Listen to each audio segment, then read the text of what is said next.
How you doing? Thank you so much for coming here today.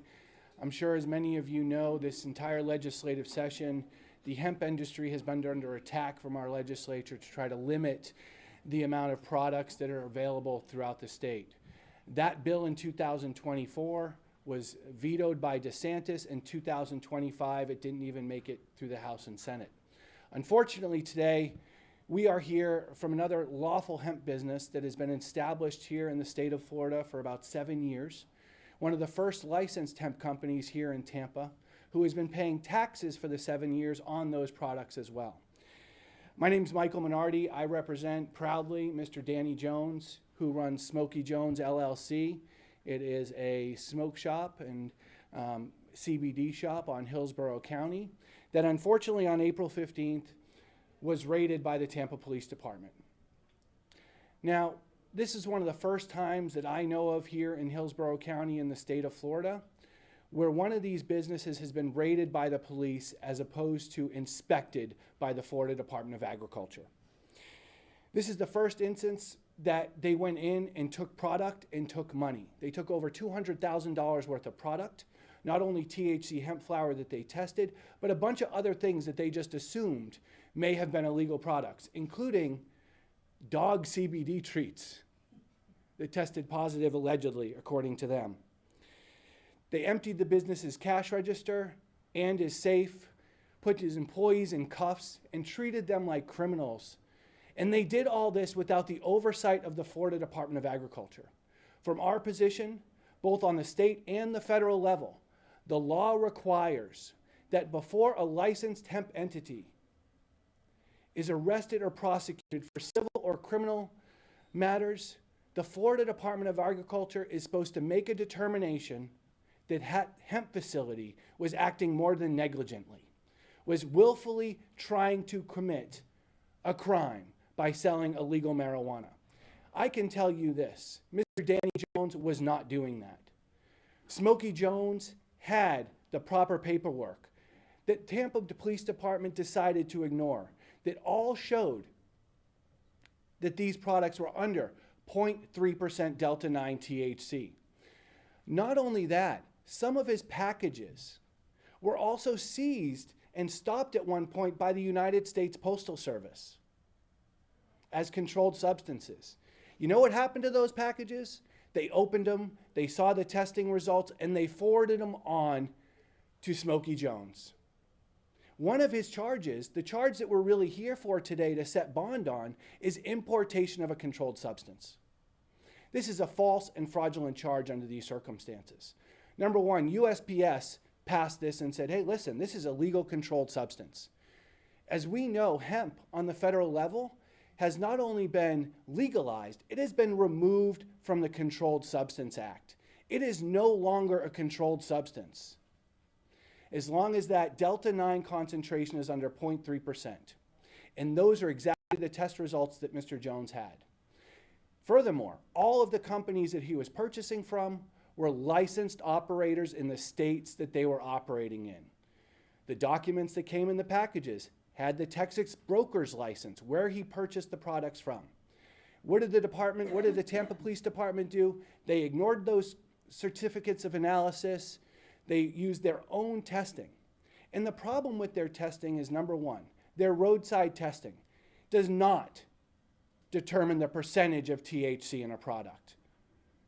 It compares the ratio of CBD to THC. And yet they regularly say that it conclusively proves that that product has over 1% THC. That is in fact not true. Not only that, just like our legislature tried to do this session, ban products like Delta-8, THCA, their roadside test does not distinguish between the different THC molecules. It just distinguishes CBD from THC. That includes legal THC molecules. The same thing with the laboratory testing at the Pinellas County lab. That lab does not quantify the percentage of different cannabinoids in the product. The labs that hemp companies use do. They specify THCA, Delta-8, Delta-9, THCV.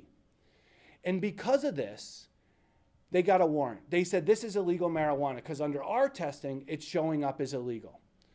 They did not control or contact the Florida Department of Agriculture to do an inspection on the shop. Realize all of these companies, including Smokey Jones, are mostly 21 plus companies.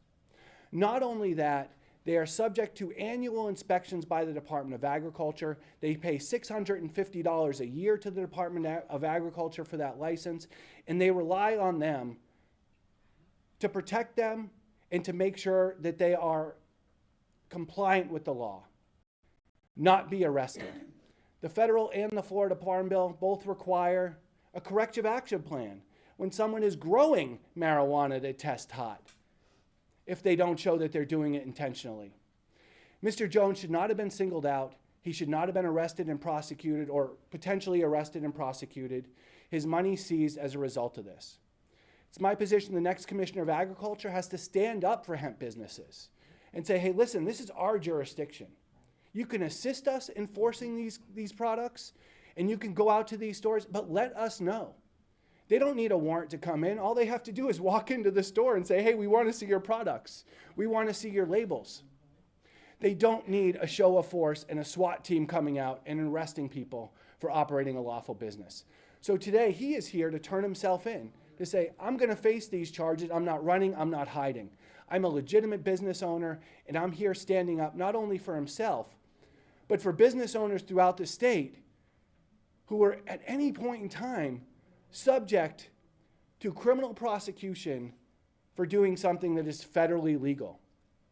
Remember, hemp companies don't need to, and people who purchase it don't need it to be in any packaging. They don't need to get it third-party tested by a lab. They can trust the labs of these operators throughout the state and country that are selling these products. And it's a travesty that one hemp business is going through this. We are hoping that no more have to. We are hoping that the Florida Department of Agriculture and a strong Commissioner of Agriculture comes out and makes sure that all the entities are aware of what is and isn't illegal in this state. Most of the Florida Department of Agriculture's inspectors don't even know what childhood packaging is at this point. Those new laws just came out. It says cartoon packages. The Florida Department of Agriculture took packages that had Hulk Hogan and Snoop Dogg on it. Does that comply? It's the job of the Department of Agriculture to oversight these businesses, to inspect them, to sanction them, to fine them, and to issue stop sales if they're doing something wrong, not the Tampa Bay Police Department. So thank you all for coming here. We're going to hopefully get Mr. Jones a bond and continue to fight this case and prevent this from happening to any other entity in the state. Michael, Tampa police say they also got more than 1,200 grams of illegal mushrooms. Yep. So, you know, they say that they're illegal mushrooms, but to be clear, those mushrooms were deemed to be compliant by the Florida Department of Agriculture. So, and this is, they can't send me the reports on stuff. They're like, oh, it's under investigation. My suspicion is they took all these products, they went there for one product, they took everything. They're like, oh, this may be illegal, this may be illegal, without actually knowing it is, because they don't see it, they don't like it, and they don't want it. Have any charges been filed, or has your client been arrested? So we are here for a bond hearing today. There are 3 charges filed against him. And one of them is importation of a controlled substance, the hemp flower that he was purchasing from legal farms and legal brokers from other states that are licensed to grow hemp. So that's why we're here today, because he's facing, you know, basically a first-degree felony. Can we ask you, sir, how has this impacted your life? Okay, you can answer that. I mean, tremendously. As you can see, I have a lot of family, friends, the community, employees. They're all standing behind me. I haven't did anything wrong, you know, and to be accused of something like that, I think it's ridiculous.